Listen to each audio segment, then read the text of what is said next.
Nobody's tighter than a rough rapper fighter. Rough rapper fighter. Rough rapper fighter. It's like I come from a poor family. My parents were on welfare. My father always worked. My mom's always stood home, and taking care of us, me and my brothers. And I was the type of kid, I always liked to go outside. From 11, 12, 13, at 10 years old, 9 years old, I always liked to go outside, chill on the block with the guys. And when I was around 7, 8 years old, we lived on 160, was it 162nd and Elton, I think it was. And that was like right in the middle of the South Bronx. And there was none but abandoned buildings around there, burned cars. And my cousins would play in the abandoned buildings and play in abandoned cars. We were all just playing abandoned cars. And my grandmother lived in the projects, and I would go over there to stay there.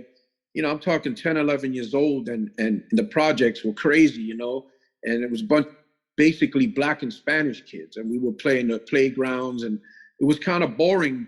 But I remember always taking trains with my moms and always watching the graffiti, man. The graffiti was insane. It was like, that's what the energy of it, of seeing all the tags on the inside and the pieces on the outside, it really dragged me into it. Like, man, I just wanted to do it, and I started meeting local kids in the neighborhood.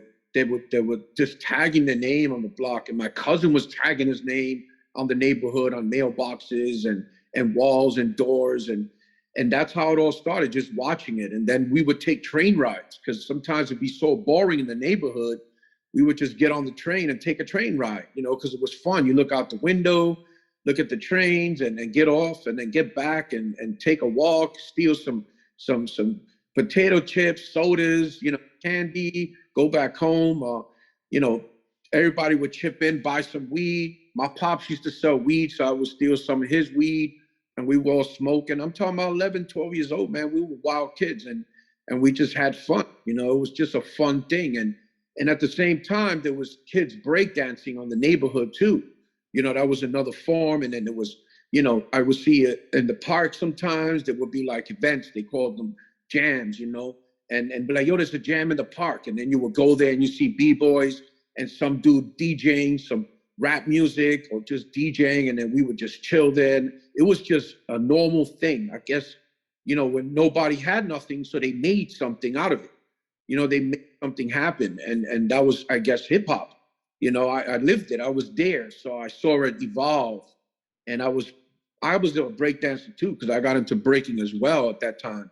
And I was started to do trains, and I started breaking as well. So I was doing both elements. But as I got a little older, into like 15, 16, I got a little bigger and having girlfriends. I had a kid at like 16 years old. So I stopped breaking, but I was always still doing trains.